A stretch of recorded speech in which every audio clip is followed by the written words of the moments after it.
The other huge story this week is Scarlett Johansson versus Disney. Man, this is a big one. This is unbelievable. She sued Disney, claiming that her contract was breached when the company simultaneously released Black Widow on their streaming service and in the theaters, which we've been talking about for weeks. You know, there's a lot of stuff that is released both on the streaming services and in the theaters at the same time.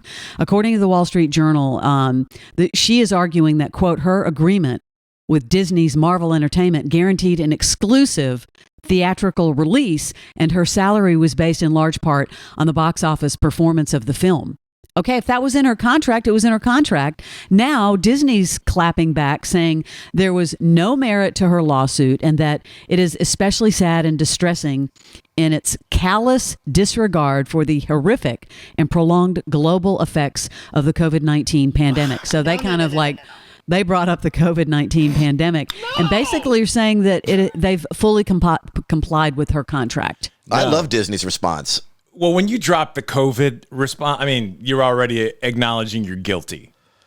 But wait, but it's not true, you think? You can't factor that into this girl's pay who was going to be based on box office because all of a sudden a pandemic happened. That's horrible. But other contracts have been lived up to. Well, look, you're Scarlett Johansson. You've probably got pretty good attorneys. I don't think you'd put out a kind of a terrible lawsuit without doing your facts. But the company added that it has fully complied with her contract and that the release of Black Widow on Disney Plus, quote, significantly enhanced her ability to earn additional compensation on top of the $20 million she has received to date. But when they heard, they had a sniff that this was maybe going to come out, her attorneys proactively reached out to Disney and said, woohoo, just want to make sure we're on the same page. And they're like, oh yeah, we're good. And then surprised, and it came out in both. And they made that decision not worrying about all these other deals. This happened before. I've been in the Screen Actors Guild since like 94 or 95. And when the internet started blowing up around that time, that was a big conversation because all of a sudden people were doing commercials and ads that were intended for television, and then they were widespread to the internet. Don't you remember, Cubby, when they started getting freaked out, radio stations started getting freaked out because you were playing clips from shows? Sure. This is the same thing, just adding to it in a different way. So you're saying we haven't been in this long enough to figure out the right way to do it?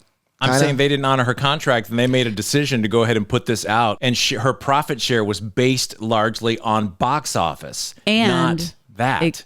People are saying that Disney's using, like you said, Barnes, the pandemic card, especially when they said that she is showing, quote, callous disregard for the pandemic. What were you saying they charge when you watch a first run, like $30 or something? Like if you go on there now, you'll see like Cruella and a couple of other things that are in theaters for like $30. Well, she doesn't get back end of that though. She got paid X amount of millions, right? And this is not a greed thing. It's more of a greed thing the other way. It's pretty crazy. I don't know. Still, I'm on Disney's side, man. I'm sorry. What do you guys think if you're seeing this in social media?